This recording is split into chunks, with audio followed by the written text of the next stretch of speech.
لاہور میں چودھری پرویز الہی کی رہائش گاہ پر ہونے والی ملاقات کے بعد میڈیا سے گفتگو کرتے ہوئے ڈاکٹر بابر اعوان نے کہا کہ سیاست میں دروازے بند نہیں کیے جاتے، لوگوں کو ساتھ لے کر چلنے کا نام ہی سیاست ہے۔ انہوں نے کہا کہ سیاست میں رواداری کا دامن نہیں چھوڑنا چاہیے۔ ڈاکٹر بابر اعوان نے کہا کہ وہ ان لوگوں سے بھی مل رہے ہیں جو الیکشن میں پیچھے رہ گئے۔ ہماری پہلے بھی ہوتی رہتی ہیں ملاقاتیں۔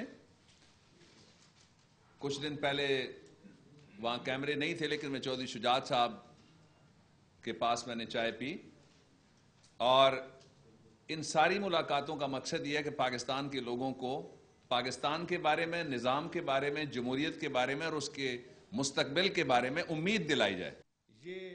اس موقع پر چودھری پرویز الہی نے کہا کہ مسلم لیگ کاف قومی امور پر سب کے ساتھ مل بیٹھنے کو تیار ہے۔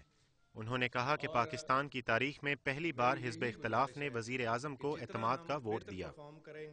انفارچونیٹلی پنجاب میں کوئی ایسا حلقہ نہیں ہے ہمارے M P As, M N As یا ٹکٹ ہولڈرز کا جہاں 200 سے زائد پرچے موجودہ پنجاب حکومت نے انتقامی کارروائیاں کر کے نہ کیے ہوں۔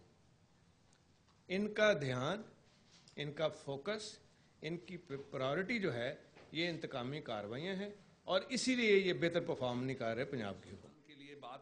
ڈاکٹر بابر اعوان کا کہنا تھا کہ جہاں پر بلدیاتی انتخابات نہیں کروائے جا سکتے وہاں مڈ ٹرم الیکشن کی باتیں کی جاتی ہیں جو ان کی اپنی ہی بات کی نفی ہے۔ عمر فاروق، ڈان نیوز، لاہور۔